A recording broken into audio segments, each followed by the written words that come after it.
Welcome you all. ಈಗ practice ಮಾಡ್ತಾ ಹೋಗೋಣ ಕ್ವಶನ್ಸನ್ನು. ಕ್ವಶನ್ ಟೈಪ್ಸ್ನ ನೋಡ್ಕೊಂತ ಹೋಗ್ಬೇಕು. ಅಪ್ಟಿಟ್ಯೂಡ್ ಅಂದ್ರೆ ಒಂದು 100 ಕ್ವಶನ್ ಸಾಲ್ವ್ ಮಾಡಿದ್ರೆ 100 ಡಿಫ್ರೆಂಟ್ ಕ್ವಶನ್ಸೇ ಇರ್ತಾವೆ ಅವು. ನಿಮ್ಮ ಸ್ಕಿಲ್ಸನ್ನ ಡೆವಲಪ್ಮೆಂಟ್ ಮಾಡಬೇಕು. ಪ್ರಾಬ್ಲಮ್ಸನ್ನು ಬೈ ಹಾರ್ಟ್ ಹಾಕೋದಾಗ್ಲಿ, ಸ್ಟೆಪ್ಸನ್ನು ಬೈ ಹಾರ್ಟ್ ಹಾಕೋದಾಗ್ಲಿ, ದ್ಯಾಟ್ ವಿಲ್ ನಾಟ್ ವರ್ಕ್. ಸ್ಕಿಲ್ಲನ್ನು ಏನು ಮಾಡಬೇಕು, ಡೆವಲಪ್ ಮಾಡ್ತಾ ಮಾಡ್ತಾ ಹೋಗ್ಬೇಕು. ಒಂದನೇ ಕ್ವಶನ್ ನೋಡೋಣ. Total number of students in school ಎಷ್ಟಿದ್ದಾರೆ ಅಂದರೆ 2140 ಸ್ಟೂಡೆಂಟ್ಸ್ ಇದ್ದಾರೆ. If the number of girls in the school are this much, and then what is the ratio of the total number of boys to the total number of girls in the school ಅಂತ ಕೇಳ್ಯಾರ. ಇದೇನಂತಂದ್ರೆ ಬಾಯ್ಸ್ಗೂ ಗರ್ಲ್ಸ್ಗೂ ಕೇಳ್ಯಾರೋ, girls ಬಾಯ್ಸ್ಗೂ ಕೇಳ್ಯಾರೋ ಅಂತ ಭಾಳ important ನೆನ್ಪಿಟ್ಟು. Then the ratio of the total number of boys to the girls ಅಂತ ಕೇಳ್ಯಾರ. ಅಂದ್ರೆ B:G ಕೇಳ್ಯಾರ. ರೈಟಾ? Total ಎಷ್ಟು ಹುಡುಗರು ಇದಾರ? 2140 ಹುಡುಗರು ಟೋಟಲ್ ಸ್ಟೂಡೆಂಟ್ಸ್ ಇದ್ದಾರೆ. ಆ ಸ್ಟೂಡೆಂಟ್ಸ್ ಅಲ್ಲಿ ಗರ್ಲ್ಸ್ ಎಷ್ಟಿದಾರಂತೆ? 1200 ಗರ್ಲ್ಸ್ ಇದಾರಂತೆ. ಅಂದ್ರೆ ಇದು ಎಷ್ಟಾಯ್ತಿದ್ದು? G ಆಯ್ತು. ಹಾಗಾದ್ರೆ G ಇದು ಎಷ್ಟಾಯ್ತು ಅಂದ್ರೆ ಆನ್ಸರ್ ಏಟ್ ಬರ್ತಿದ್ದು? 4 21 12 ಹೋದ್ರೆ 940 ಬಂತು. ಈಗ 940 ಏನಿದಾರ? ಬಾಯ್ಸ್ ಇದಾರೆ. ಹಾಗಾದ್ರೆ ನಾ ಏನ್ ಬರಿತೀನಿ? B:G ಅಂತಂದ್ರೆ B ಅಂತಂದ್ರೆ 940, G ಅಂತಂದ್ರೆ 1200. ಓಕೆ, ಇದರಲ್ಲಿ ನೀವು ಈಗ ಮ್ಯಾಥ್ಸ್ ಯೂಸ್ ಮಾಡಿಕೊಂಡು ಕಡ್ತಾ ಹೊಡೆಯೋದು. ಏನೇನು ಹೋಗ್ತದ? 0 0 ಹೋಗ್ತದ. 0 0 ಹೋಗ್ತದೆ ಅಂದ್ರೆ 2ಲೇ ಹೋಗ್ಬೋದು. ಇದು ಕರೆಕ್ಟಾ? ನೀವು ಡಿವಿಸಿಬಿಲಿಟಿ ಟೆಸ್ಟ್ ಮಾಡಿರಲ್ಲ, ಆ ಡಿವಿಸಿಬಿಲಿಟಿ ಟೆಸ್ಟನ್ನು ಯೂಸ್ ಮಾಡಿಕೊಂಡು ಕೂಡ ಹೊಡ್ಕೊಂತ ಹೋಗ್ಬೋದು. ಇದನ್ನ 9 4 13 ಆಗ್ತದ. ಇದು 3ಲೇ ಹೋಗಂಗಿಲ್ಲ. 12 ಹೋಗ್ತಿತ್ತು, ಬರಂಗಿಲ್ಲ. ಇದು 4 94 ಅದ, 4ರಲ್ಲೇ ಹೋಗ್ತದೆ ನೋಡ್ರಿ. ಇದು 4 4 2 8 14 ಹೋಗಂಗಿಲ್ಲ. ಓಕೆ, 2ರಲ್ಲೇನೋ ಹೊಡ್ಕೊಂಡ್ಬಿಡ್ರಿ. 2ರಲ್ಲಿ ಹೊಡೆದಾಗ ಎಷ್ಟಾಗ್ತಿದ್ದು? 50 37. 2 47. 47:60 ಆಯ್ತು option. Yes, C is the correct answer. ರೈಟಾ? ಸೆಕೆಂಡ್ ಕ್ವಶನ್ ನೋಡೋಣ. ದ ಕ್ವಶನ್ 2 and 6 ತನಕ, 2 to 6 ತನಕ ಒಂದೇ ಕ್ವಶನ್ ಅಂತೆ. These questions are based on the following table. ಇಲ್ಲೇನು ಕೊಟ್ಟಾರೆ ಅಂತಂದ್ರೆ ಆರ್ಗನ್ಸ್ ಕೊಟ್ಟಿದಾರ ಪ್ಲಸ್ ವೇಟ್ ಕೊಟ್ಟಿದ್ದಾರೆ. ಮಸಲ್ಸ್ ಇಷ್ಟು ಗ್ರಾಮ್ ಇದೆ, ಸ್ಕೆಲ್ಟನ್ ಇಷ್ಟು ಗ್ರಾಮ್ ಇದೆ, ನೆಕ್ಸ್ಟ್ ಬ್ಲಡ್ ಇದೆ, ಅವೆಲ್ಲ ಕೊಟ್ಟಿದ್ದಾರೆ.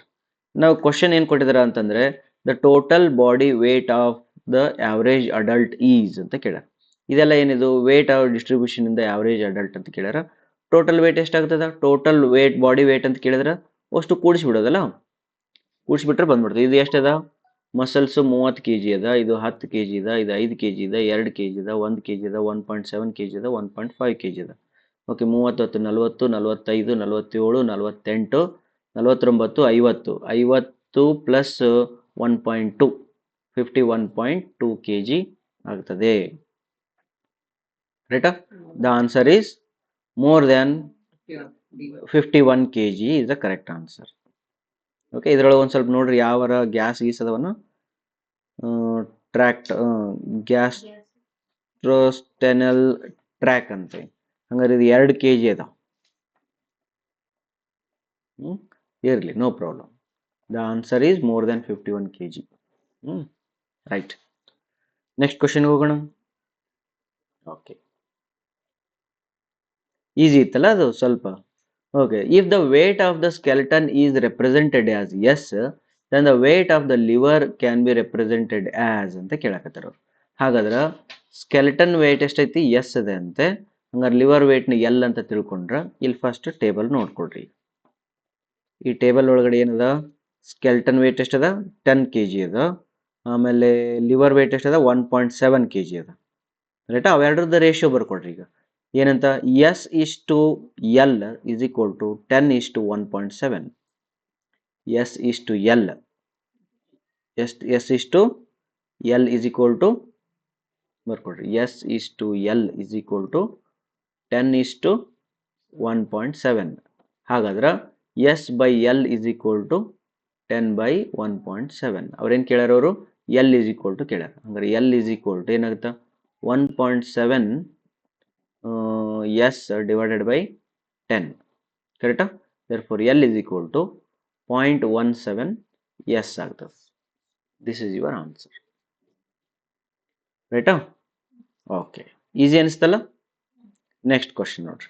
The ratio expressed in decimal of weight of the blood to the weight of the gastrointestinal okay track is ಅಂತ ಕೇಳ್ಯಾರ. ಗ್ಯಾಸ್ ಟ್ರ್ಯಾಕ್ ಅಂತ ಹೇಳ್ಕೊಟ್ರು.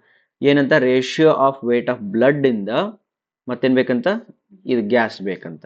ಬ್ಲಡ್ ಟು ಗ್ಯಾಸ್ ಕೇಳಕತ್ತಾರ. ಹಂಗಾರೆ ಬ್ಲಡ್ ಎಷ್ಟದ, ಎಷ್ಟು ಕೆ ಜಿ ಅದ ಬ್ಲಡ್? ಬ್ಲಡ್ 5 kg ಬ್ಲಡ್ ಅದೇ ರೈಟಾ. ಆಮೇಲೆ ಗ್ಯಾಸ್ ಎಷ್ಟದ, 2 kg ಅದ. ಹಂಗಾರೆ 5:2 ಆಯ್ತಿದು. ಓಕೆ, ಬ್ಲಡ್ ಇಷ್ಟು ಗ್ಯಾಸು 5:2 ಅದ. ಅವ್ರೇನು ಕೇಳ್ಯಾರ ಅವರು? ಫ್ರಾಕ್ಷನ್ಸ್ ಒಳಗೆ ಕೇಳಕತ್ತಾರ. ಹಂಗಾರ B/G is equal to 5/2 ಆಗ್ತದ. 2.5 ಕರೆಕ್ಟ್ ಆನ್ಸರ್ ಆಗ್ತದೆ ರೈಟಾ. ನೆಕ್ಸ್ಟ್ ಕ್ವಶನ್ ಚೆನ್ನಾಗಿ ಅನಿಸ್ತದಲ್ಲ. ಇನ್ನೂ ಭಾಳ ಡೀಪ್ ಆಗಿ ಹೋಗಿಲ್ಲ ನಾವು, ಬೇಸಿಕ್ ಕ್ವಶನ್ ಸಾಲ್ವ್ ಮಾಡ್ಕೊಂತ ಹೋಗ್ತಾ ಇದೀವಿ. The ratio expressed in decimals for weight of the brain to the weight of the muscles ಅಂತ. ವೇಟ್ ಆಫ್ ದ ಬ್ರೈನ್ ಎಷ್ಟದ? 1.5 kg ಅದ. ಮಸಲ್ಸ್ ಎಷ್ಟದ? 30 kg ಅದ. ಅವ್ರು ಯಾವ್ದು ಕೇಳಕತ್ತಾರ ಅದು ಭಾಳ ಇಂಪಾರ್ಟೆಂಟ್. ಕ್ವಶನ್ ಓದೋದು ಭಾಳ important. Expressed as the decimals of weights of brain to the muscles ಅಂತ. ಬ್ರೈನ್ ಟು ದ ಮಸಲ್ಸ್ ಅಂತ ಕೇಳ್ಯಾರ. ಬ್ರೈನ್ ಎಷ್ಟದ? 1.5 kg ಅದ. ಮಸಲ್ಸ್ ಎಷ್ಟದ? 30 kg ಅದ. ಹಂಗಾರೆ ಇದ್ರದ್ದು ರೇಷಿಯೋ ಬೇಕು ಇತ್ತು ಅಂದ್ರೆ B/M is equal to 1.5/30 ಅಂತ ಹೇಳ್ತಾ ಇದ್ದಾರೆ. ಎಷ್ಟಾಗ್ತದೆ ಇದು? ಈ ಕಡೆ ತಗೊಂಡ್ರೆ 15 15/300 15/300 15 ಒಂದ್ಲೆ 15 ಎರಡ್ಲೆ 20 1/20 1/20 ಅಂತಂದ್ರೆ 0.1/2 ಅಂತ ತಿಳ್ಕೊ. 1/20 ಆನ್ಸರ್ ಐ ಥಿಂಕ್ ದಿಸ್ ಬರ್ಬೋದು. ಚೆಕ್ ಮಾಡ್ರಿ. S. Then the ratio expressed in chemicals of weights decimals of weight of the brain to the weight of the lungs ಅಂತ. weight of the brain ಎಷ್ಟದ? 1.5 kg ಅದ. weight of the lungs ಎಷ್ಟದ? weight of the lungs ದೊಡ್ಡದು. lungs 1 kg ಅದ. Okay, lungs 1 kg ಅದ. therefore ಅವ್ರೇನೋ brain to lung ಕೇಳ್ಯಾರ. therefore brain to lungs is equal to 1.5/1 is 1.5 is the correct answer. ರೈಟಾ. 6 questions ಮುಗಿದು. ಮತ್ತೆ ಹೊಸ question. What is the ratio of 2.8 and 40 ಪೈಸಾ ಅಂತ ಕೇಳಕತ್ತಾರ. ಓಕೆನಾ. ರೇಷಿಯೋ ಆಫ್ 2.8 rupees ಮತ್ತು 40 ಪೈಸಾಗೆ ಏನು ರೇಷಿಯೋ ಐತಿ ಅಂತ ಕೇಳಾರ. 2.48 rupees ಅದ. ಬಟ್ ನಿಮ್ಗೆ ಗೊತ್ತಿರಬೇಕು 1 ರೂಪಿ ಅಂತಂದ್ರೆ ಎಷ್ಟು ಪೈಸಾ? 1 ರೂಪಿ ಈಕ್ವಲ್ ಟು ಎಷ್ಟು ಪೈಸಾ? 100 ಪೈಸಾ ಆಗ್ತದ. 100 ಪೈಸಾ ಆಗ್ತದ. ಹಂಗಾದ್ರೆ 40 ಪೈಸಾ ಅಂತಂದ್ರೆ ಎಷ್ಟು ರೂಪಾಯಿ ಆಗ್ತದ? ಎಕ್ಸ್ ಆಗ್ತದ. ಎಕ್ಸ್ ಈಕ್ವಲ್ ಟು ಏನಾಗ್ತದ? ಕ್ರಾಸ್ ಮಲ್ಟಿಪ್ಲಿಕೇಶನ್ ಮಾಡ್ಕೊಂಡ್ರೆ 40p divided by 100p into 1 ಆಗ್ತದ. 1 r. therefore p cancel, 1 cancel, 4/10 ಆಗ್ತದ. ಎಕ್ಸ್ ಈಕ್ವಲ್ ಟು ಏನಾಯ್ತಿದು? 0.4 ರೂಪಿ ಆಯ್ತಿದು. 0.4 ರೂಪಿ ಆಯ್ತು. ಹಂಗಾರೆ ಅವ್ರೇನು ಕೇಳ್ಯಾರ ಅವರು? 2.8 rupees ಇಷ್ಟು 0.4 rupees ಆಗ್ತದ. ಓಕೆನಾ. ಹೊಡಿಯೋಣ. ಓಕೆ, 0.4 1 ಜಾ 0.4 6 ಜಾ ಕರೆಕ್ಟಾ? 6 ಆಗುತ್ತಾ? 8 ಆರ್ಲೆ 40 6 4 27 6 7 4 7 ಜಾ 7 4 28 7 4 28. Okay, therefore 7:1 is the right answer. ಏನಂತ ರೈಟಾ. 7th ಕ್ವಶನ್ಗೆ ಆನ್ಸರ್ ಎಷ್ಟು? ಸಿ. ರೈಟ್, 7:1. ಈಸಿ ಅನಿಸ್ತಾ ಇದಾವಲ್ಲ, ಭಾಳ ಈಸಿ ಅನಿಸ್ತಿದಾವೆ. ಡೆಡ್ ಈಸಿ ಅನಿಸ್ತಿದಾವೆ. ಯಾಕಂತಂದ್ರೆ ನಾವಿನ್ನೂ ಬೇಸಿಕ್ ಸಾಲ್ವ್ ಮಾಡ್ತಾ ಹೋಗ್ತಿದ್ವಿ. ಮುಂದೆ ಹೋದಂಗೆಲ್ಲ ಟಫ್ ಆಗ್ತಾವೆ. Which of the following is the ratio between the number and the number obtained by adding 1/5 of that number to it ಅಂತ ಕೇಳ್ಯಾರ. ಓಕೆ, ಇಲ್ಲಿ ನೋಡ್ರಿ. ಫಸ್ಟ್ ನಂಬರ್ ಅಂದ್ರೆ ಎಕ್ಸ್ ಅಂತ ತಿಳ್ಕೊಂಡ್ಬಿಡ್ಬೇಕು. ಎಲ್ಲೇ ಹೋಗ್ಲಿ ಅದು ನಂಬರ್ ಅಂದ್ರೆ ಎಕ್ಸ್. ಅದಕ್ಕೆ what is the ratio between the number ಅಂದ್ರೆ ಎಕ್ಸ್ ಅಂಡ್ ದ ನಂಬರ್ ಅಂದ್ರೆ X. Number obtained by adding 1/5 of that number, ಅಥವಾ ಎರಡನೇ number adding 1/5 of that number ಅಂದ್ರೆ X plus 1/5 of X. Okay, ಅವೆರಡರದ ratio ಎಷ್ಟು ಅಂತ ಕೇಳಕತ್ತಾರ ಅವ್ರು. ರೈಟಾ. ಎಕ್ಸ್ ಇಷ್ಟು ಎಕ್ಸ್ ಪ್ಲಸ್ 1/5 ಆಫ್ ಎಕ್ಸ್ ಎಷ್ಟು ಬರ್ತದ ಆನ್ಸರ್ ನೋಡ್ಬೇಕು ಈಗ. ರೈಟಾ. ಇದು ಎಕ್ಸೇ ಆಗ್ತದ. ಇದು ಎಷ್ಟಾಗ್ತದ 5 ಈ ಕಡೆಗೆ ಹೋಯ್ತು 5 ಪ್ಲಸ್ 1 6 ಆಯಿತು 6x 6x/5 ಆಗ್ತದ. ಹಂಗಾದ್ರೆ ಇದು ಹಿಂಗೆ ಬಂತು. ಈಗ ಏನು ಬಂತಿದು 6x ಇಷ್ಟು 5 ಅಂತ ಬಂತಿಲ್ಲ. ಇದು x ಇಷ್ಟು 5/6 6/5 6/5 x ಬಂತು. ಈಗ ಹಿಂಗೆ ಕಂಡಾಗ ಚಂದ ಕಾಣಂಗಿಲ್ಲ ಇದು. ಅದಕ್ಕೆ ಏನು ಮಾಡ್ಬೇಕಂತಂದ್ರೆ ಇದ್ರೊಳಗೆ ಕೆಳಗಡೆ ಏನೈತಿಲ್ಲ ಅದನ್ನ ಈ ಕಡೆಗೆ ಬರಂಗ್ ಮಾಡ್ಕೊಳೋದಪ್ಪ. 5/5 ಮಲ್ಟಿಪ್ಲೈ ಮಾಡೋದು. ಅವಾಗ ಏನಾಗುತ್ತೆ ಕೆಳಗಲು 5 ಕ್ಯಾನ್ಸಲ್ ಆಗಿಬಿಡ್ತಾವೆ. ಅವಾಗ ಏನಾಗ್ತದೆ 5x ಇಷ್ಟು 6x ಆಗ್ತದೆ. 5x ಇಷ್ಟು 6x ಆಗ್ತದೆ. x ತೆಗಿರಿ. ಅವಾಗ ಏನಾಗ್ತದೆ 5:6 ಕರೆಕ್ಟ್ ಆನ್ಸರ್ ಆಗ್ತದೆ ನೋಡಿ. 5:6 is the correct answer. B ಅಲ್ಲ ಸಾರಿ C is the right answer. ರೈಟಾ? Any doubt? ಎಲ್ಲರೂ ಡೌಟ್ಸ್ ಇದ್ರೆ ಕೇಳ್ರಿ, ಅಲ್ಲೇ ಇನ್ನೊಂದ್ಸತಿ ಎಕ್ಸ್ಪ್ಲೇನ್ ಮಾಡ್ತೀನಿ. A person spends 8,100 rupees in buying some tables and 1,200 rupees at 1,200 rupees each, and some chairs 300 rupees each. The ratio of number of chairs to the tables when the maximum possible number of tables is purchased. Maximum possible number of tables ಅಂತ ಹಂಗಾರೆ first ಟೇಬಲ್ಸಿಗೆ ಜಾಸ್ತಿ preference ಕೊಡ್ಬೇಕು, ಆಮೇಲೆ ನೀನು ಚೇರ್ಸಿಗೆ ಜಾಸ್ತಿ preference ಕೊಡ್ಬೋದು. First ಅದು ಬರ್ಕೊಡ್ರಿ, question ಬರ್ಕೊಡ್ರಿ. Total ಅಂತಕ್ಕೆ ಎಷ್ಟು ರೂಪಾಯಿ ಐತಿ? 8100 rupees ಐತಿ. ಇಷ್ಟು ರೂಪಾಯಿದೊಳಗಡೆ ಅವ ಏನು ತೊಗೋಬೇಕಂತ? Tables ತೊಗೋಬೇಕಂತ, chairs ತೊಗೋಬೇಕಂತ. ಒಂದು ಟೇಬಲ್ದು ಕಾಸ್ಟ್ ಎಷ್ಟೈತಿ? ಒಂದು ಟೇಬಲ್ ಕಾಸ್ಟ್ ಎಷ್ಟೈತಿ? 1200 ರೂಪಾಯಿ ಅದ. ಒಂದು ಟೇಬಲ್ ಕಾಸ್ಟು 1200 ರೂಪಾಯಿ ಅದ.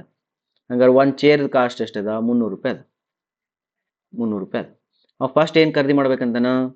The ratio of number of chairs to that of the tables when maximum possible number of tables is purchased. ಅಂದ್ರೆ ಫಸ್ಟ್ ಏನು ಮಾಡ್ತಾನವ? ಟೇಬಲ್ಸ್ ಖರೀದಿ ಮಾಡ್ತಾನೆ. 8100 ಎಷ್ಟು ಟೇಬಲ್ಸ್ ಬರ್ತಾವ ನಿಮ್ಗೆ? ಎಷ್ಟು ಟೇಬಲ್ಸ್ ಬರ್ತಾವ? 1200 ಒಂದು, 1200 2 ಟೇಬಲ್ ಬಂದು, ಇದು ಎಷ್ಟೈತಿ? 3 ಟೇಬಲ್ ಆಯಿತು, 4 ಟೇಬಲ್ ಅಂತ ತಿಳ್ಕೊಡ್ರಿ ನೋಡೋಣ. 48 ಎಷ್ಟು ಆಗ್ತದೆ? 12 4 48, 4 ಆಗಲಿಲ್ಲ 5, 12 5 60, 12 6 72, 12 6 72, 12 3 12 6 ಟೇಬಲ್ ತೊಗೊಳ್ತಾನ. 6 ಟೇಬಲ್ಗೆ ಎಷ್ಟು ರೊಕ್ಕ ಆಯ್ತು? 12 6 72, 7,200 ಆಯ್ತು. ಉಳಿತು ಎಷ್ಟು? 8,100 ಒಳಗೆ ಉಳಿತು ಎಷ್ಟು? 100 ಈ ಕಡೆ ಉಳಿತು, ಆ ಕಡೆ 700 ಉಳಿತು. 900 ಉಳಿತಲ್ಲ? 900 ಉಳಿತು. 900ಕ್ಕೆ ಎಷ್ಟು ಟೇಬಲ್ ಬರ್ತಾವ? ಎಷ್ಟು ಚೇರ್ ಬರ್ತಾವ? 3 ಬರ್ತಾವ. ಹಂಗಾರೆ 6 ಟೇಬಲ್ 3 ಚೇರ್ ತೊಗೊಂತಾನೆ. ಅಂದ್ರೆ 6:3 ಆಯ್ತು. 6:3ನ 2:1 ಅಂತ ಬೇಕಾದ್ರೆ ಬರಿಬೋದು. ಓಕೆನಾ? 3 1 3 2 2:1 ಅಂತ ಬರಿಬೋದು. ಆನ್ಸರ್ ನೋಡ್ರಿ. The answer is C. Right? ಏನಂಗಾರ ಎ ಅಂತ ಕೊಟ್ಟನಂದ್ಮೇಲೆ ಫಸ್ಟ್ ಕ್ವಶನ್ ಓದೋಣ. The chairs to the tables ನೋಡಿ ಇಂಥವು ಇರ್ತವೆ. ಚೇರ್ಸ್ ಟು ದ ಟೇಬಲ್ ಅಂತ ಕೇಳಿದ್ರೆ 1:2 ಕರೆಕ್ಟ್ ಅಂತ. ದಟ್ಸ್ ವೈ ಕ್ವಶನ್ ಇನ್ನೊಮ್ಮೆ ಓದೋದು ಭಾಳ important. Next very important question. If 60% of A is 3/4 of B, then A is to B ಎಷ್ಟು ಅಂತ ಕೇಳಾರ. 60% ಆಫ್ ಎ. ನಿಮ್ಗೆ ಇನ್ನೊಂದು ಟ್ರಿಕ್ಸ್ ಹೇಳ್ಬಿಡ್ತೀನಿ ನೋಡ್ರಿ. ಯಾವಾಗಲೂ ಪರ್ಸೆಂಟೇಜ್ ಕೊಡ್ತಾರಲ್ಲ ಅವಾಗ ಅದನ್ನ ಫ್ರಾಕ್ಷನ್ ಒಳಗೆ ಬರ್ಕೊಳಕ್ಕೆ ಟ್ರೈ ಮಾಡಿಬಿಡ್ರಿ. ಈಗ ಕೆಲವು ಟೆಕ್ಸ್ಟ್ ಬುಕ್ನ 60% ಅಂತಂದ್ರೆ ಏನು ಮಾಡ್ತಾರೆ? 60/100 ಅಂತ ಬರೀತಾರೆ. That is also okay. But ನೀವು ಇಂಜಿನಿಯರಿಂಗ್ ಸ್ಟೂಡೆಂಟ್ಸ್ ಅದ್ರಿ, ಸ್ವಲ್ಪ ಓದಿದ ಸ್ಟೂಡೆಂಟ್ಸ್ ಅದ್ರಿ. ಹಾಗಾಗಿ ನೀವೇನು ಮಾಡ್ರಿ ಅಂತಂದ್ರೆ 60% ಅಂತಂದ್ರೆ 0.6 ಅಪ್ಪ. 45% ಅಂದ್ರೆ 0.45 ಅಪ್ಪ. 10% ಅಂದ್ರೆ 0.1 ಅಂತ. ಇಷ್ಟ ಬರ್ಕೋಬೋದಲ್ಲ? ಓಕೆ. ಹಂಗಾದ್ರೆ ಇಲ್ಲಿ ಏನು ಹೇಳ್ಯಾರ ಅವರು? 60% of A is equal to 3/4 of B ಅಂತ. ಹಂಗಾರೆ 60% of A is equal to 3/4 of B ಅಂತ. ಹಂಗಾರೆ 0.6 ಎ ಇಸ್ ಈಕ್ವಲ್ ಟು 3/4 ಅಂದ್ರೆ ಎಷ್ಟಿದು? 3/4 30/4. ನೀವು ಇದನ್ನು ಕೂಡ ನೆನ್ಪಿಟ್ಕೊಳ್ಬೇಕು. 1/4 ಅಂದ್ರೆ 0.75 ಆಯ್ತು. 0.75 ಬಿ ಇದು ನೆನ್ಪಿಡ್ಬೇಕು. ಒಂದು ಕ್ಲಾಸ್ ಒಳಗೆ ಹೇಳಿದ್ದೇನೆ ನಾನು ನಿಮ್ಗೆ ಆಲ್ರೆಡಿ. 1/2 ಅಂದ್ರೆ ಎಷ್ಟು? 0.5. 1/3 ಅಂದ್ರೆ ಎಷ್ಟು? 0.333. 1/4 ಅಂತಂದ್ರೆ ಎಷ್ಟು? 0.25. ಇಲ್ಲಿ ನೆನಪಾಗ್ಬಿಡ್ತದ. 1/4 ಅದ, 0.25 ಅದ, ಅದಕ್ಕೆ ಇಂಟು 3 ಮಾಡ್ತೀವಿ, 0.75 ಬಿ ಬರ್ತದೆ. ಅಂದ್ರೆ ಇದು ಇಷ್ಟು ಬಂತು. ಈಗ ಹಾಗಾದ್ರೆ ಅವ ಏನು ಕೇಳಂದ್ರೆ ಎ ಇಷ್ಟು ಬಿ. ಹಂಗಾರೆ ಎ ಇಲ್ಲಿ ಇಟ್ಕೋ, ಬಿ ಈ ಕಡೆ ತಗೊಂಬ. A:B ಆದಾಗ ಅದು 0.75 ಅಲ್ಲೇ ಇರ್ತೈತಿ, 0.6 ಕೆಳಗಡೆ ಬರ್ತೈತಿ. ಅವಾಗ ಇದನ್ನ 60 ಅಂತ ತಿಳ್ಕೊ. ಈಗ ಒಡಿ, ಇದನ್ನ 5ರಲ್ಲಿ ಒಡಿ. 5ರಲ್ಲಿ ಹೊಡೆದಾಗ ಏನಾಗ್ತದ? 5 15ರಲ್ಲಿ ಹೊಡೆದ್ ಬಿಡಲ್ಲ. 15 5ಲೆ 75, 15 4ಲೆ 60. ಓಕೆ, ದೇರ್ ಫೋರ್ 5:4 ಬಂತು. ಹಂಗಾರೆ A:B is equal to 5:4 is the right answer. 5:4 is the right answer. ರೈಟಾ? 10th. ರೈಟ್. 10 ಕ್ವಶನ್ಸ್ ಈ ವಿಡಿಯೋದಲ್ಲಿ ಸಾಕು. ನೆಕ್ಸ್ಟ್ ವಿಡಿಯೋದಲ್ಲಿ ಮತ್ತೆ 10 ಕ್ವಶನ್ಸ್ ಮಾಡೋಣ. ಈ ವಿಡಿಯೋದಲ್ಲಿ ನಾವೇನ್ ಮಾಡಿದ್ವಿ? ಬಹಳ ಈಸಿ ಕ್ವಶನ್ಸ್ ಮಾಡಿದ್ವಿ. ಒಂದು ಸ್ವಲ್ಪ ರಿವಿಷನ್ ಮಾಡ್ಕೊಡ್ರಿ. ನಂಬರ್ಸ್ ಕೊಟ್ಟಾರೆ, 2 ನಂಬರ್ಸ್ ಕೊಟ್ಟಾರೆ, ಅವುಗಳನ್ನ ಹೆಂಗ ರೇಷಿಯೋದೊಳಗೆ ಬರಿಬೋದು ಅಂತ ಮಾಡ್ಕೊಂಡ್ವಿ.